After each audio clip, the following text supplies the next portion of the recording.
हमें हमजा यानी जसकीरत का पास दिखाया जाता है, जहाँ पहले तो जसकीरत एक नॉर्मल सा लड़का होता है। उसकी एक प्यारी सी छोटी फैमिली होती है और उसके एक दोस्त को उसकी बहन पसंद होती है। एक हंसता खेलता परिवार है, लेकिन ये खुशियाँ ज्यादा देर तक टिक नहीं पाती। सीन हो जाता है चेंज। यूपी में जसकीरत अपने दोस्त के साथ एक हवेली में आया होता है। उस हवेली में ड्रग्स, इलीगल वेपन्स, ये सब चीजों का कारोबार चलता है और जसकीरत के दोस्त गुरबाज के पापा का यही काम है सारा ड्रग्स का। तो वहाँ पर कुछ चीजें खरीदने जाते हैं।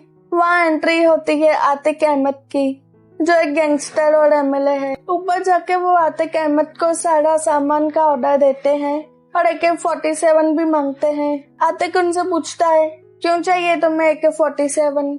जिस पर जसकीरत का दोस्त गुरबाज कहता है, अड्डे पे डराने धमकाने के लिए नशेड़ी बहुत आके तंग करते हैं पापा को। लेकिन यहाँ जसकीरत और उसके दोस्त का तो कुछ अलग ही प्लान था। वो सामान लेके अपने शहर पठानकोट पहुँचते हैं। वो किसी एक घर के बाहर रोते हैं।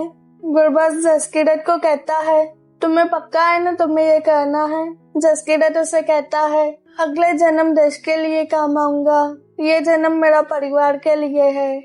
और दोनों वहाँ से अलग हो जाते हैं। जसकीरत अकेला AK-47 लेके उस घर में घुस के सबको पूछता है, बहन कितने है मेरी? कोई उसको जवाब नहीं देता, तो वो एक एक करके सबको बेरहमी से मारने लगता है। जसकीरत को वहाँ एक आदमी मिलता है। तब जसकीरत उससे वो पूछता है, बहन कितने है मेरी? तब वो नहीं बताता। जसकीरत उसको थोड़ा सा धमकाता है, तो वो उसे बता देता है, तेरी बहन उस कमरे में है। तब जसकीरत उसको भी मार देता है और वो उसी कमरे में जाता है जहाँ उसकी बहन को बंदी बना के रखा था। वो अपनी बहन को बचा लेता है, जिसके बाद जसकीरत सिंह को अरेस्ट कर दिया जाता है। और फिर कोर्ट में हमें पता चलता है कि ये सब माजरा एक जमीन जायदाद का था, जहाँ लैंड डिस्प्यूट के चक्कर में एक गैंगस्टर हुआ करता था, जो कि अभी हाल ही में एमएलए है, जिसको जसकीरत ने मारा, जिसने जसकीरत के पापा को मार मार के पेड़ पे लटका के मार दिया। और जसकीरत की बहन के साथ गुंडों ने बलात्कार किया, फिर उसका भी मर्डर कर दिया और इतने तक भी उनका मन नहीं भरा और दूसरी बहन को किडनैप करके ले गए। और जसकीरत और उसकी मम्मी ने पुलिस कंप्लेन करने की कोशिश की, लेकिन अब सामने वाला पॉलिटिशियन था तो उस पर FIR दर्ज नहीं हो पा रही थी। मजबूरी में जसकीरत को ये कदम उठाना पड़ा। 21 साल का जसकीरत आर्मी में भर्ती होने के लिए ट्रेनिंग ले रहा था, तो जसकीरत की लॉयर उसे कहती है, जसकीरत को कम सजा मिलनी चाहिए, उनके साथ बहुत गलत हुआ है। लेकिन ऑपोजिशन लॉयर उन्हें कहते हैं, इन्होंने इतना खून किया है, फांसी की सजा होनी चाहिए। जसकीरत की लॉयर समझ जाती है और वो उस जसकीरत को कहती है, तुम्हें फांसी की सजा होगी। कोर्ट के बाहर आखिरी बार जसकीरत अपनी फैमिली, बहन, मम्मी से मिलता है और अपने दोस्त को कहता है, मम्मी को मत लेके आया कर, बीमार पड़ जाती है मुझे ऐसे देख के। और वो अपनी बहन को कहता है, आगे पढ़ाई करती रहना और इससे ही शादी करना। कुछ टाइम बाद पुलिस जसकीरत को ले जा रही थी, तब पुलिस की वैन पर हमला हो जाता है। कुछ लोग वहाँ से जसकीरत को किडनैप करके ले जाते हैं। जैसे ही जसकीरत की आंखें खुलती हैं, तो सामने अजय सान्याल होता है। वो जसकीरत को स्पाई बनने का ऑफर देता है, लेकिन जसकीरत के साथ जो हुआ वो इतना टूट चुका है कि वो अब देश के लिए कुछ नहीं करना चाहता। वो अजय को बताता है, मेरे दादा, पापा सब आर्मी में थे, मैं भी आर्मी में भर्ती होने वाला था, लेकिन जो सिस्टम और देश ने हमारे साथ किया, उसके बाद मैं कुछ नहीं कर पाऊंगा, मैं खाली हो चुका हूँ। अजय सान्याल उसको बहुत समझाते हैं और उसको स्पाई बनने के लिए मनाने लगते हैं। सुशांत भी जसकीरत को कहता है, माना तो वैसे भी है, क्यों न देश के काम आके गदर मचा के मरे। अजय जसकीरत को कहता है, जो तुम्हारे अंदर बदले की आग है, उसे अपना ईंधन बनाओ और अपने देश के काम लाओ। हौसला, ईंधन, बदला। कुछ समय बाद सुशांत जसकीरत के घर फोन करके उनसे पूछता है, आपके घर PPF के पैसे आए कि नहीं, क्योंकि जसकीरत जेल से किडनैप हुआ है, तो इसीलिए उन्होंने 36 साल के लिए हर महीने कुछ हजार देने का वादा किया था जसकीरत से, जिसकी वजह से जसकीरत की फैमिली को पैसों की प्रॉब्लम ना हो। और इसी शर्त पे जसकीरत भी माना था। और ऐसे जसकीरत की 2 साल की ट्रेनिंग पूरी होती है। हमजा अफगानिस्तान जाता है और वहाँ अपने फैमिली का फोटो जला देता है। वो अपनी पहचान बदल कर हमजा बन के पाकिस्तान जाता है, जैसे हमने पार्ट 1 में देखा। अगर आपने अब तक नहीं देखा तो यहाँ पे लिंक मिलेगा, यहाँ क्लिक करके देख लो। नमस्ते, वेलकम टू डीएच एक्सप्लेन्स। आज हम देखने वाले हैं धुरंधर द रिवेंज। तो हम आते हैं प्रेजेंट में, जहाँ पार्ट 1 की एंडिंग हुई थी। रेमन तक मर चुका था।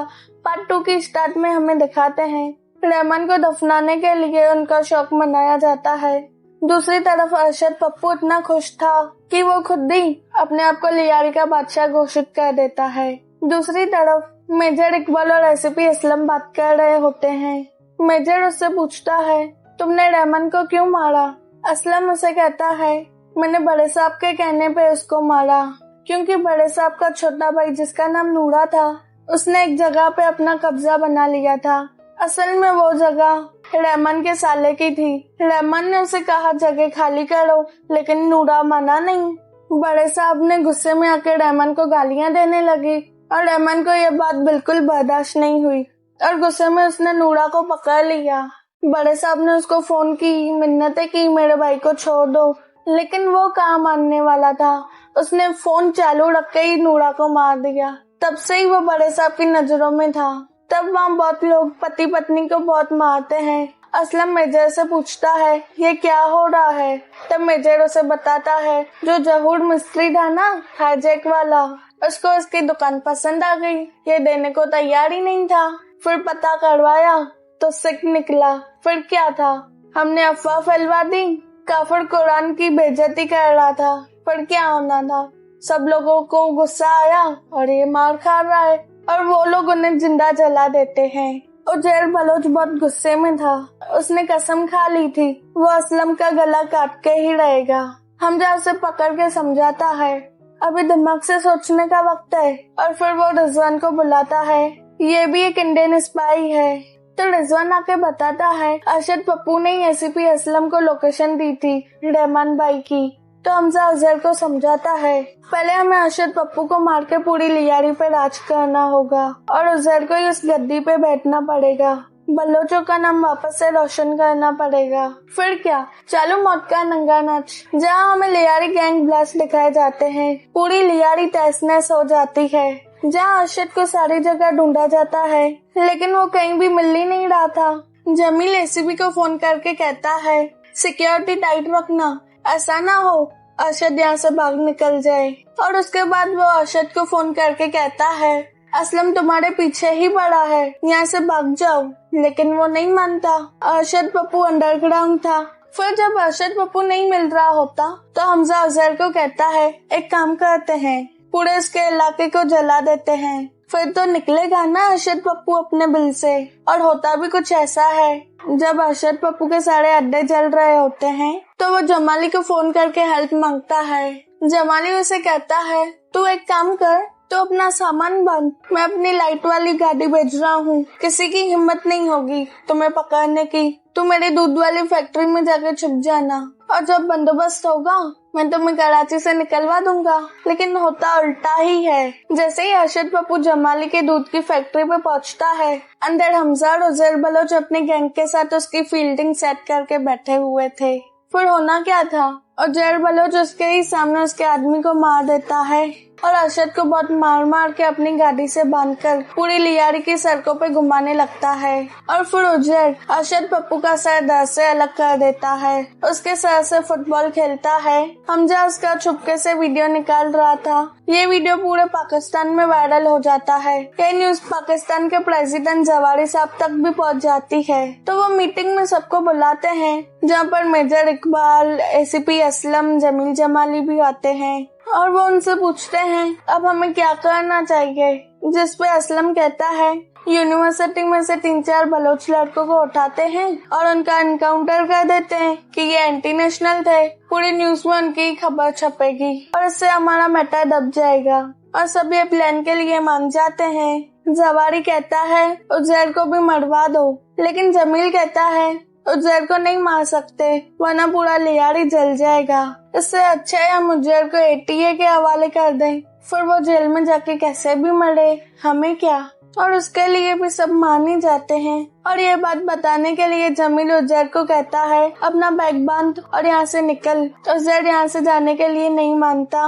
हमजा उसको फिर से इमोशनल करके उसको यहाँ से जाने के लिए कहता है, लेकिन उजैर यहाँ से जाने के लिए नहीं मानता। उसे अभी भी एसीपी असलम का सर चाहिए। हमजा उसे समझाता है जिंदा रहेगा तो बदला ले पाएगा ना।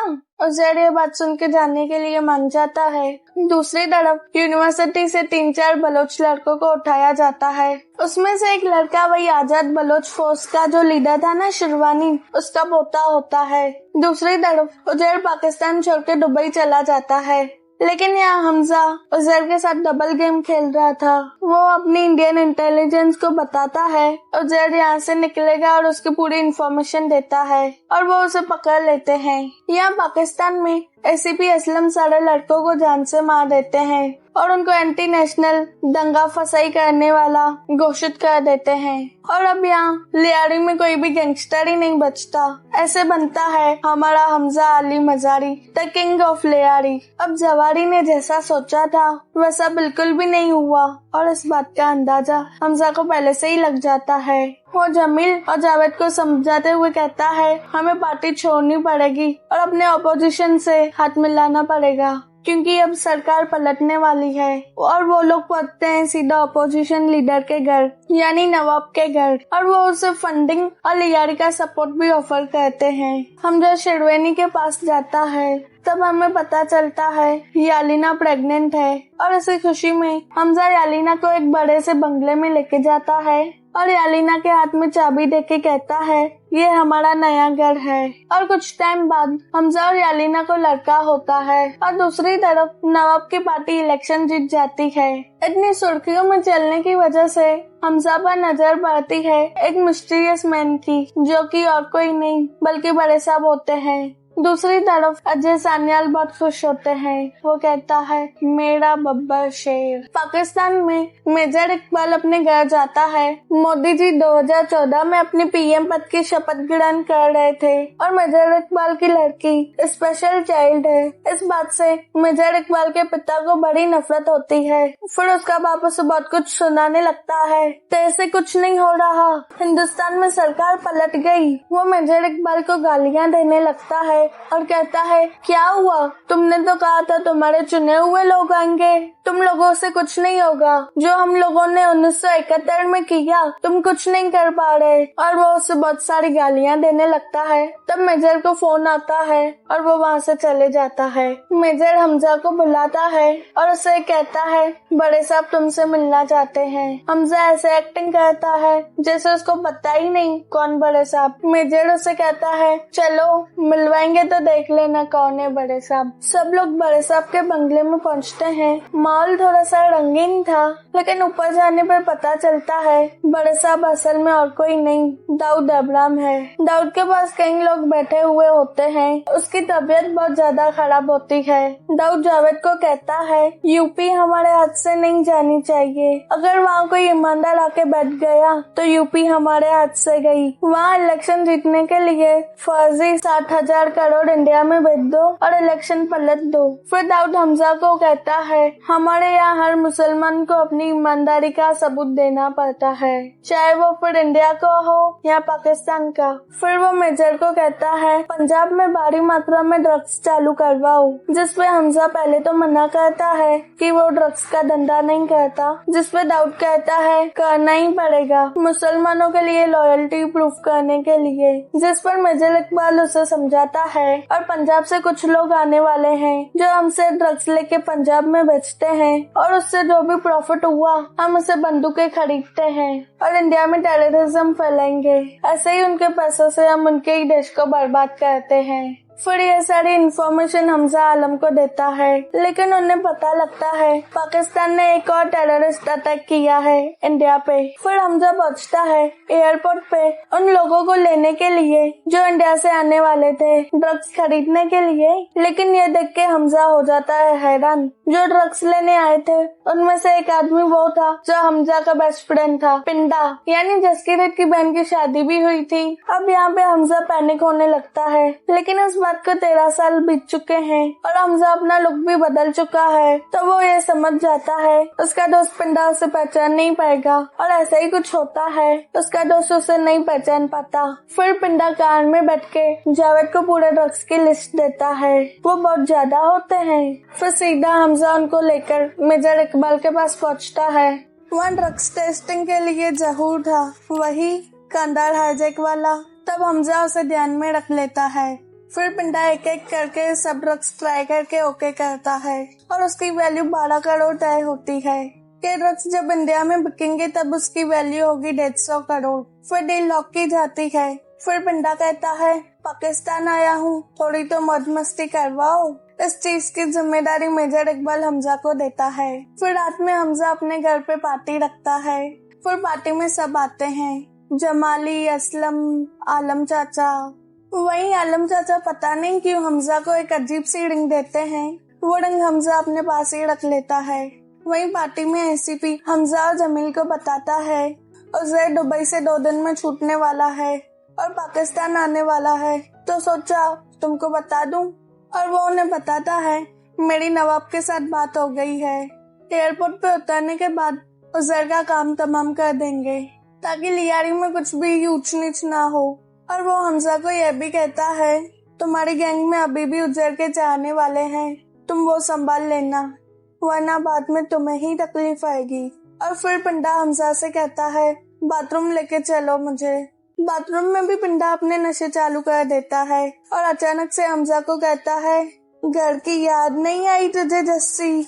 और ये सुन के हमजा हो जाता है शॉक। पिंडा उसे कहता है तू यहाँ कैसे पहुँचा, तुझे अपनी माँ बहन की परवाह नहीं। हमजा उसे कहता है मुझे भागने का मौका मिला तो बॉर्डर फान के यहाँ आ गया। और वो उसे अपनी माँ और बहन के बारे में पूछता भी है। वो बताता है माँ ठीक है और जसलीन और मेरे 2 बच्चे भी हैं। हमजा उसे कहता है ये डील मत कर। पिंडा उसे कहता है ओए केड़ा देश जिसने हमनू पराया कर दिया, वो तो अब खालिस्तान बनाना चाहता है।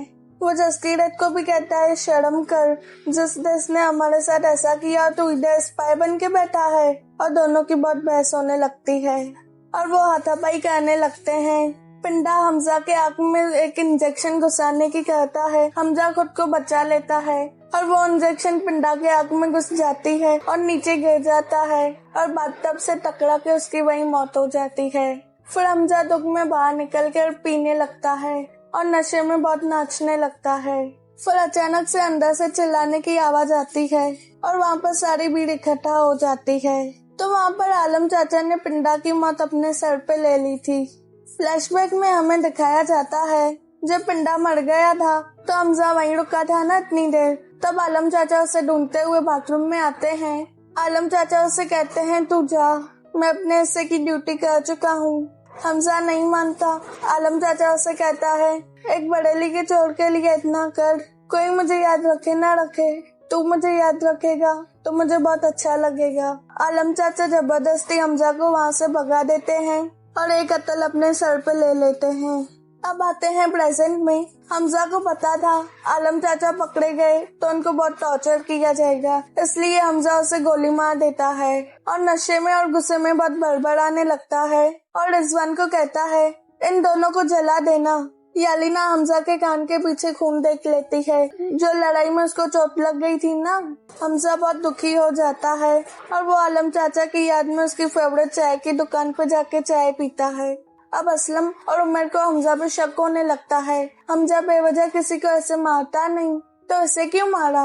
यालीना ऊपर खड़ी ये सब बातें सुन रही थी। असलम उमर को कहता है हमजा अब बहुत ताकतवर हो चुका है, वो आलम के दुकान पे ही काम करता था ना, उसके दुकान पे ही पूरी जांच कर, हमजा का कुछ पता चले तो बताना।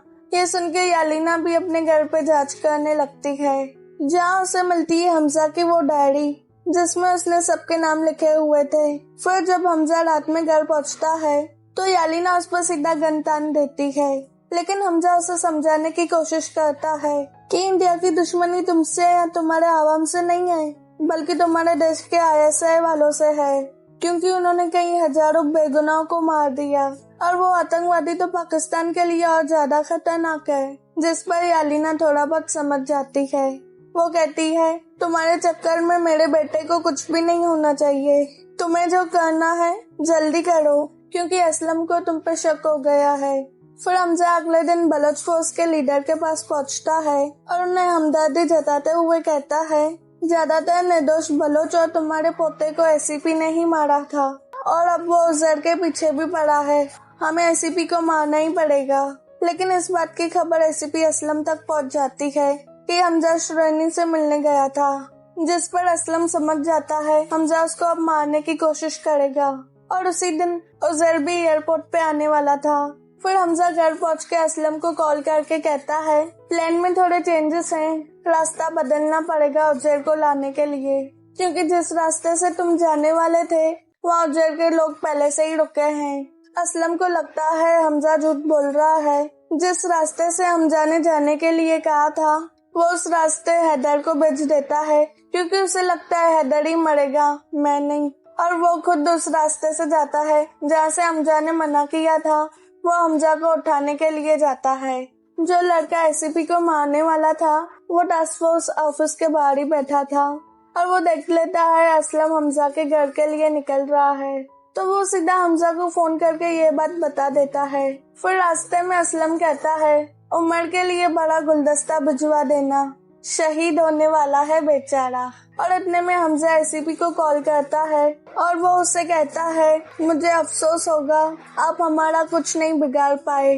उससे पहले असलम कुछ कहता, इतने में वो लड़का उसकी गाड़ी से अपनी गाड़ी टकरा देता है और वहाँ बॉम्ब ब्लास्ट हो जाता है और असलम मर जाता है।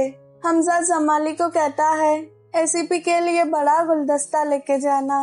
उजैर अब पाकिस्तान की जेल में आ चुका है। हमजा उसे मिलने जाता है और कहता है, चिंता मत कर तू, मैं तुझे जल्दी निकलवाने की कोशिश करूंगा, भाई है तू मेरा। और वो जेलर को पैसे देके कहता है, मेरे भाई का ध्यान रखना। फिर हमजा निकलता है दुबई के लिए, जहाँ वो मिलता है अजय और सुशांत से। कई सालों बाद अजय उसे उसके काम के लिए शाबाशी देता है और वो उसे कहता है, अब तुम्हारे पास फ्री हैंड है, जिसको मारना है जैसे मारना है मारो। और हमजा उन्हें बताता है, पाकिस्तान से 60,000 करोड़ के नकली नोट आतिक के पास जाने वाले हैं यूपी इलेक्शन को पलटने के लिए। अजय ये इन्फॉर्मेशन इंडिया तक पहुंचाता है और फिर इंडिया में किया जाता है ऑपरेशन ग्रीन लीफ, यानी नोटबंदी। 500 और 1000 के पुराने नोट अब से बंद हो जाएंगे, जिस वजह से यूपी के आतिक को मेजर का कॉल आता है। मेजर उसे कहता है, यूपी गया अब हमारे हाथ से, चाय वाले ने वाटी लगा दी हमारी। इस नोटबंदी से सबसे बुरा हाल हुआ वो था जावेद, क्योंकि उसने ही तो दाऊद के कहने पे 60,000 करोड़ के फर्जी नोट बनाए थे। वो मेजर से हेल्प भी मांगता है, लेकिन मेजर उसकी मदद नहीं करता। फिर जावेद रो के हमजा को कॉल करता है, जिस पे हमजा कहता है, सब ठीक हो जाएगा। और वो उससे कहता है, क्या तुम फैक्ट्री पे अकेले हो? जिस पर जावेद कहता है, हाँ। फिर हमजा खन्नानी के फैक्ट्री पे पहुंचता है और सारे नकली पैसे देखता है, जो कि बहुत ज्यादा थे, यानी कि 7,000 करोड़ के फर्जी नोट। फिर वो छत पे जावेद के साथ स्मोकिंग करता है। जावेद इंडिया के लिए बहुत बुरी बुरी बातें कहता है। उस पर हमजा कहता है कि तुम्हारी आखिरी सिगरेट है, इत्मीनान से पी लो। हमजा उसका गला पकड़ के कहता है, कितने साल में गुट गुट के जिया हूँ, कैसे तुम लोगों ने मेरे देश को नोच नोच के खाया है। और वो उसे गला पकड़ के टेरेस से फेंक देता है। जावेद बिजली के खंबे से टकरा के वहीं मर जाता है। दूसरी तरफ यूपी में सानियाल साहब आतिफ का अरेस्ट वारंट निकलवा के उसको भी अरेस्ट करा देते हैं और पाकिस्तान में उमर को टास्क फोर्स का हेड बनाया जाता है। और यहाँ पाकिस्तान में चालू होता है मौत का नंगा नाच, जहाँ लश्कर तैयबा न जाने कितने टेररिस्ट और टेररिस्ट ग्रुप को हमजा एक एक करके सबको मरवाना चालू करता है। क्योंकि अजय ने उसे फ्री हैंड दिया था। उसे जिसको जैसे मारना है मरवाना है वो कर सकता है।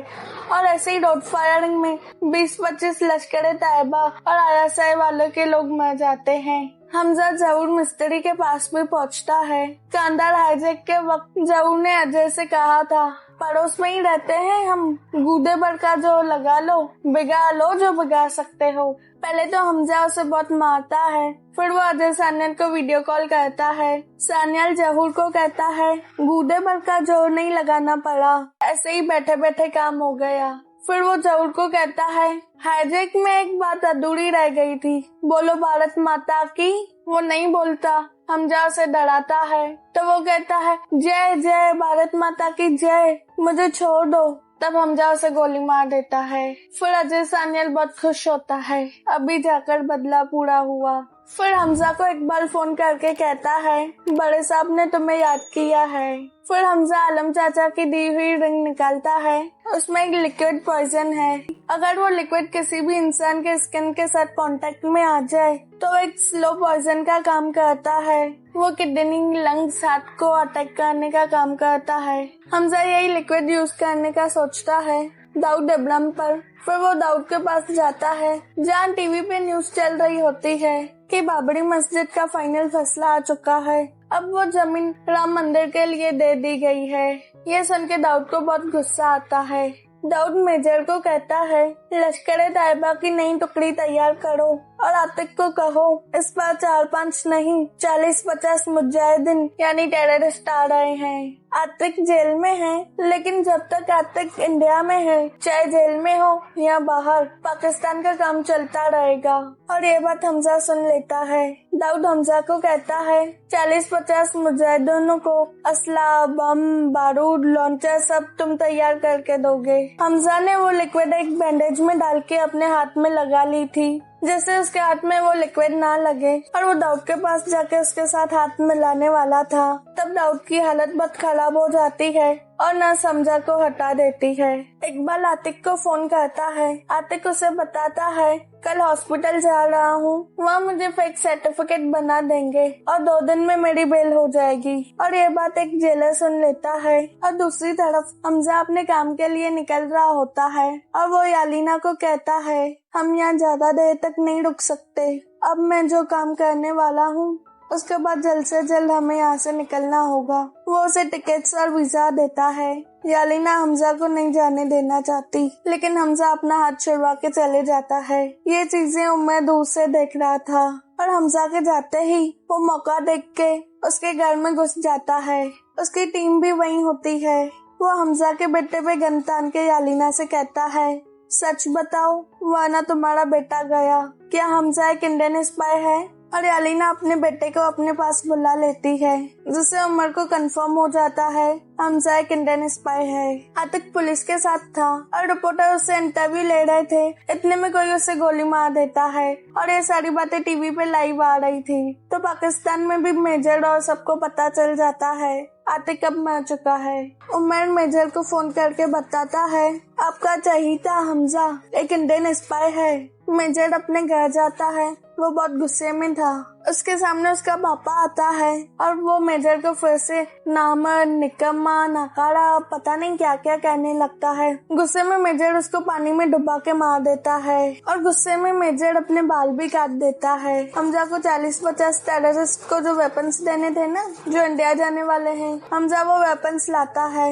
रिजवान कार में पैसे रखने जाते हैं। वो देखता है ये नोट तो नकली दिए हैं इकबाल ने। वो जैसे ही अंदर जाने की कोशिश करता है, इकबाल के आदमी अंदर से दरवाजा बंद कर देते हैं।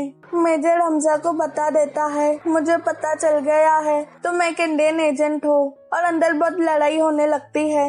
हमजा को पहले से ही पता था ऐसा कुछ न कुछ सिचुएशन आने ही वाला है और हमजा ने शिरवानी को कहा था अपने आदमियों को आर्मी की ड्रेस में भेजना, जैसे लोगों को लगे ISI और रेंजर्स के बीच में गेमा गेमी हो गई है और कोई बीच में ना आ सके। और होता भी कुछ ऐसा है, दोनों पार्टी लड़ रही थी लेकिन सब अपने लिए भाग रहे थे। और हमजा ने रिजवान को पहले ही कहा था, चाहे कुछ भी हो जाए तुम टाइम पे बम फोड़ देना। रिजवान भी ऐसे ही कहता है।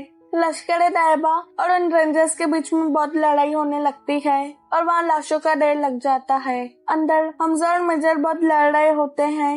हाथापाई के बीच जैसे तैसे इकबाल वहाँ से बाहर निकल आता है और फिर हमजा भी बाहर निकल आता है और लॉन्चर सीधा मेजर इकबाल पर फायर कर देता है, लेकिन मेजर इकबाल वहाँ से बच जाता है। वो गलियों में भागने लगता है, हमजा भी उसके पीछे पीछे भागने लगता है।